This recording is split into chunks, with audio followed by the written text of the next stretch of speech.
Oi gente, tudo bom? Eu sou a Jordana. Essa aula foi feita pelo Gianluca, e a gente vai falar sobre o método do passo direto e o método do passo padrão. No final, a gente vai fazer um exemplo para a gente fixar o conteúdo. Então vamos lá, para que serve isso?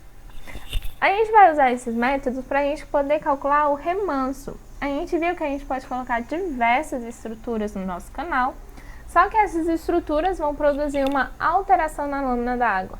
Muitas vezes a gente quer saber qual é a extensão dessa altura. Porque a gente pode querer colocar outros elementos, quer controlar, por exemplo, onde ocorre um ressalto. Então a gente precisa saber até onde vai se estender essas alterações. Só que para isso a gente teria que resolver essa equação diferencial que está aparecendo aí, que é um pouco complicada. Então, foram elaborados diversos métodos para se resolver indiretamente essa equação. São elas a integração gráfica, a integração direta e soluções numéricas passo a passo. Essas soluções numéricas é onde está inserido o método do passo padrão e do passo direto, que é o que a gente vai estudar. Então, vamos começar pelo método do passo direto. Ele serve para determinar o perfil da água e ele é válido somente para canais prismáticos. A gente vai utilizar a equação da energia para fazer o levantamento dessa linha d'água. A gente vai transformar esse diferencial ΔX, dx em um ΔX, ou seja, a gente tem um x2 menos um x1 e uma energia 2 menos energia 1. A gente viu que a energia depende da altura da lâmina d'água. Então, a gente vai precisar determinar o y e determinar valores arbitrários para a gente chegar nessa energia. E IF é a inclinação da linha de energia, correspondente a um trecho cuja lâmina d'água é a média. Certo? Então, vamos lá.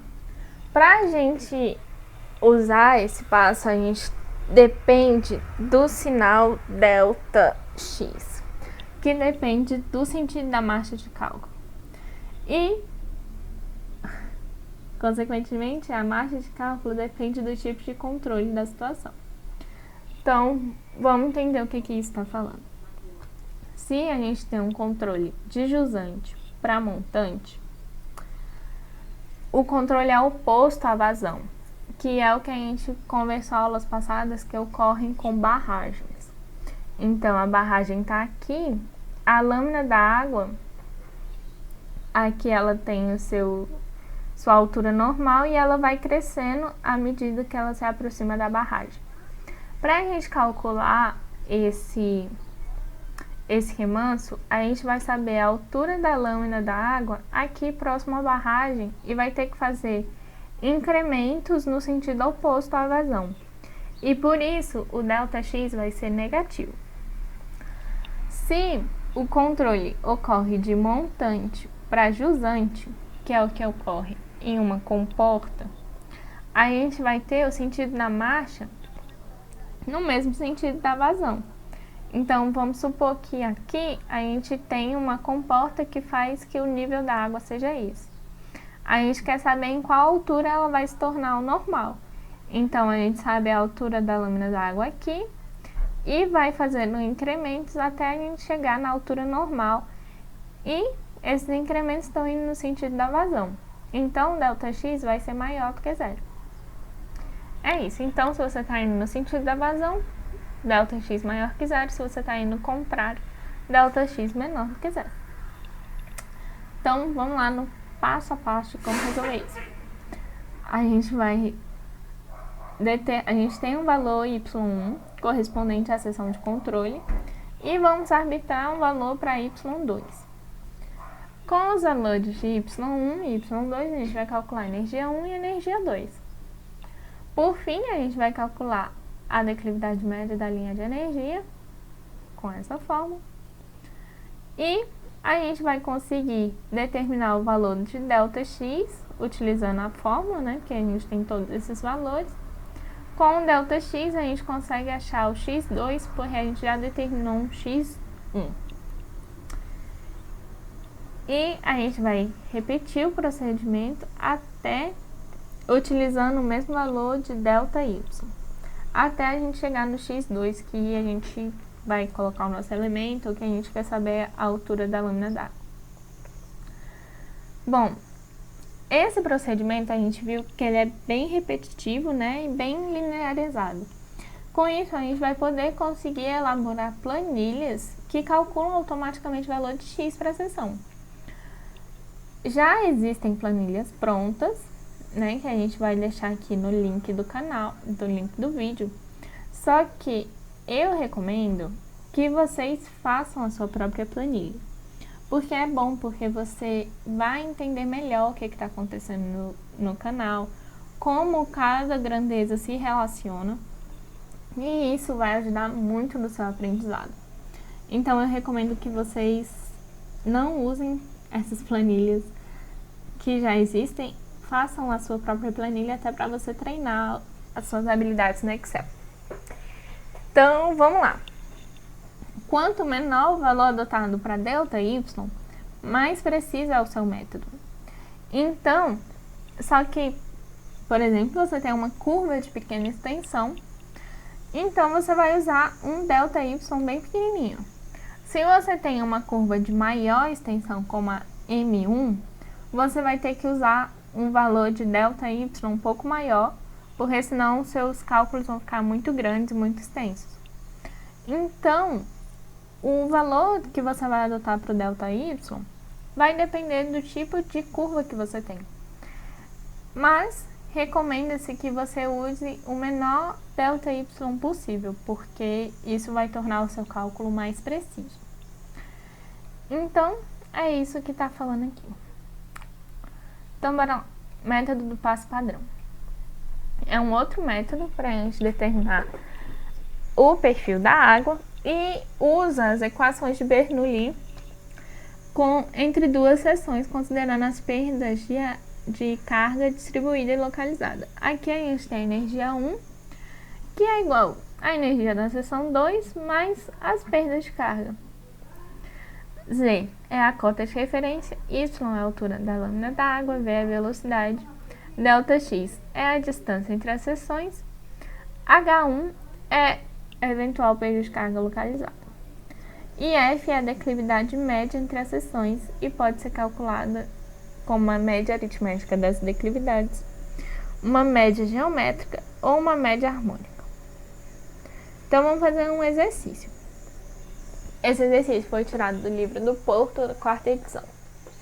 Bom, ele fala o seguinte: em um canal trapezoidal de 10 metros de largura de fundo, a inclinação dos taludes é 2H por 1. Então, a cada 2 que você anda na horizontal, você sobe 1 na vertical. Declividade de fundo, igual a isso, coeficiente de rugosidade. Cota do fundo é 886,5 metros. Para uma vazão máxima, esperada é de 60 metros cúbicos por segundo. O nível da água nessa seção alcança a cota 889,5 metros. Deseja-se construir uma ponte a 1.200 metros de distância a montante da seção, conforme mostra a figura, de modo a garantir uma folga de 0,5 metros entre o nível da água do canal e o tabuleiro da ponte. Determine a cota mínima do tabuleiro da ponte utilizando a planilha Remanso XLS. Tá. Eu recomendo que vocês elaborem a planilha de vocês e confiram se o resultado bate com a dessa planilha já utilizada. E eu espero que vocês deem pausa e só depois vejam a resolução, para que vocês tentem fazer o exercício sozinhos. Então, bora lá, eu espero que vocês tenham conseguido. Então, a gente pode ver que no trecho em questão está acontecendo um escoamento permanente gradualmente variado. E conforme sugerido, a gente vai adotar essa planilha de Remanso, porque a gente está adotando uma padronização do livro, né?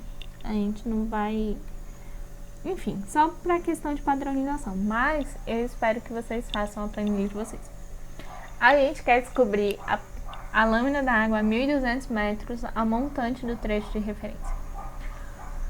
Como o método não permite calcular de forma direta a lâmina d'água, a gente vai fazer de forma indireta. Ou seja, a gente tem a lâmina d'água inicial e vai utilizar um passo de menos 0,05 metros para esse Y2.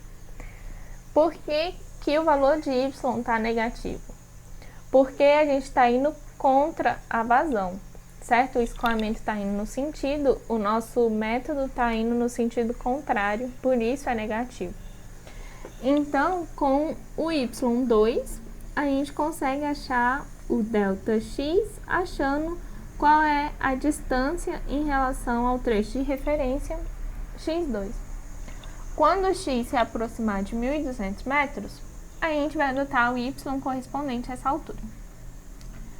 Aqui, a gente só fala do sinal do y. Então, vamos lá. A gente precisa saber qual que é a altura da água y1, certo? Para isso, a gente tem o nível da água, o nível do fundo, só fazer a diferença entre os dois, a gente acha que a lâmina da água tem 3 metros. A gente tem os dados fornecidos no enunciado, certo? A rugosidade, a vazão, a declividade dos taludes, a declividade do canal, a largura do fundo, a lâmina da água e o ΔY que a gente adotou de menos 0,05. Então, essa é a planilha. A gente tem aqui o Y inicial, a gente está fazendo aqui o incremento de menos 0,05, então aqui você vê que a altura da água diminui. Aqui a gente tem o Y médio, a área molhada, a energia, ΔE, que é a diferença de energia, o raio hidráulico, a declividade média, o ΔX. Com o ΔX a gente consegue achar o x2, que é a distância até o nível de referência. Então, o que isso quer dizer? Que em 3 metros a gente está no x0. Quando o nível da água é 2,95, a gente andou uma distância de 61 metros, aproximadamente. E assim por diante. Então, quando o x se aproximar de 1.200, a gente tem o nível da água correspondente, que ocorre com o nível da água de 2,25. Então, a gente sabe a altura do nível da água, agora a gente só precisa somar com esse H da declividade mais a folga e a gente acha a cota do tabuleiro. Então, a cota mínima do tabuleiro é igual a cota geométrica inicial mais o H mais o Y da água que a gente já tem, mais 0,5. Então, agora só falta a gente achar esse H. A gente acha ele como? Multiplicando a largura pela declividade do canal. Então, a declividade do canal é essa, vezes 1.200, a gente tem que o H é 1,2 metros. Então, a cota do tabuleiro é 890,45 metros. Bom, é isso, gente. Eu espero que vocês tenham gostado do conteúdo. Qualquer dúvida, pode mandar um e-mail para o petenqnb@gmail.com que a gente responde vocês. Ou pode deixar nos comentários que a gente vai olhar também. E eu queria agradecer o Jean por ter feito essa aula. E queria pedir para vocês compartilharem com seus colegas, deixarem like e se inscreverem no canal. Porque no canal a gente tem várias outras matérias que podem ajudar vocês aí ao decorrer do curso. Então é isso, gente. Até a próxima.